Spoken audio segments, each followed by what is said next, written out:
The conscription of troops, often necessary on account of the never-ending frontier wars, takes place in the following manner.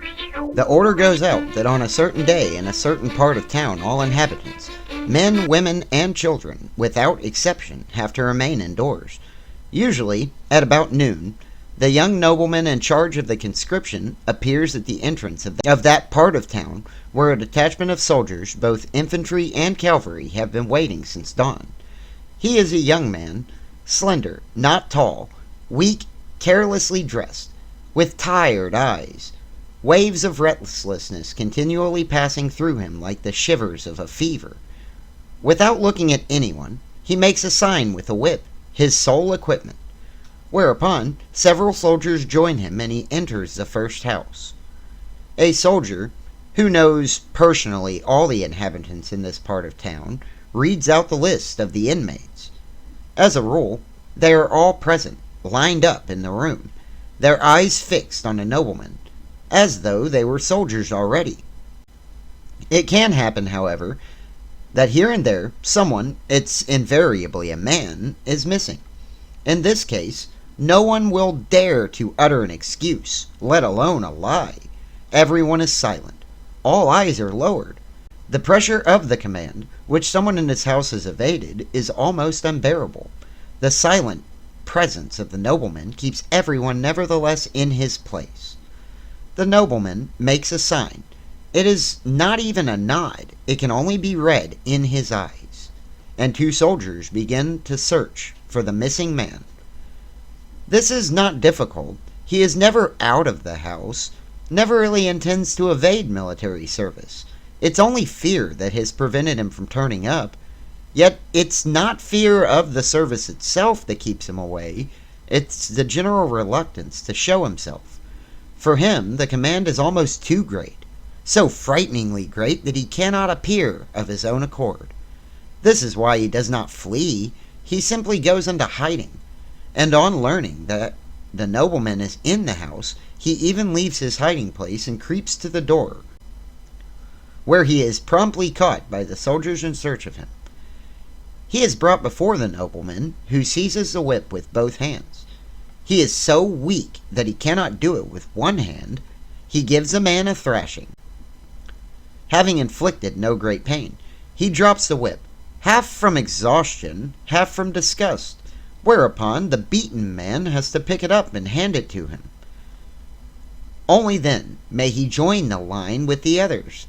Incidentally, it is almost certain that he will not be recruited, but it also happens, and this is more frequent, that a greater number of people appear than are listed.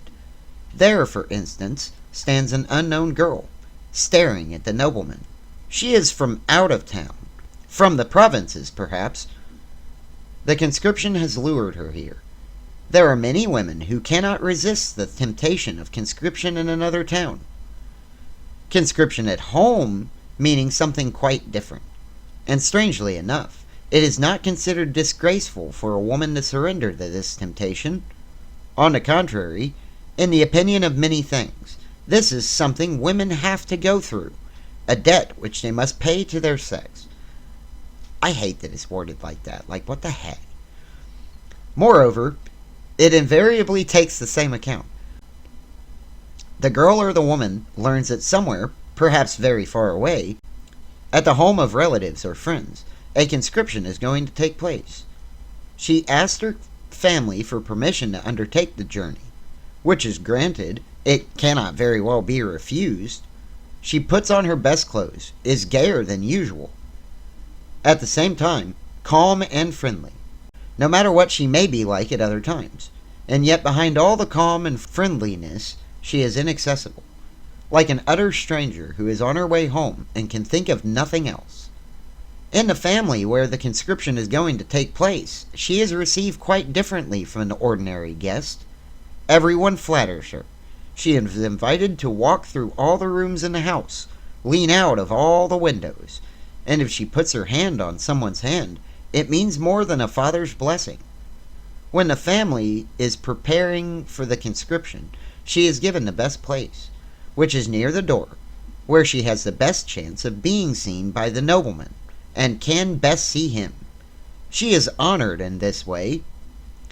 However, only until the nobleman enters. Thereafter, she begins to fade. He looks at her as little as the others, and even when his eye rests on someone, that person is not aware of being looked at. This is something she has not expected, or rather she certainly has, for it cannot be otherwise. Yet it wasn't the exception of the opposite that had driven her here. It was just something that had now definitely come to an end. She feels shame to a degree, which our women possibly feel at no other time.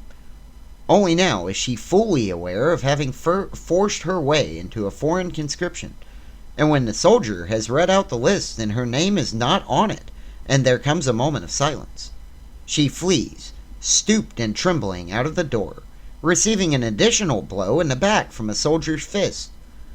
Should the person not be on the list be a man, his only desire is to be conscripted with the others, although he does not belong to this house.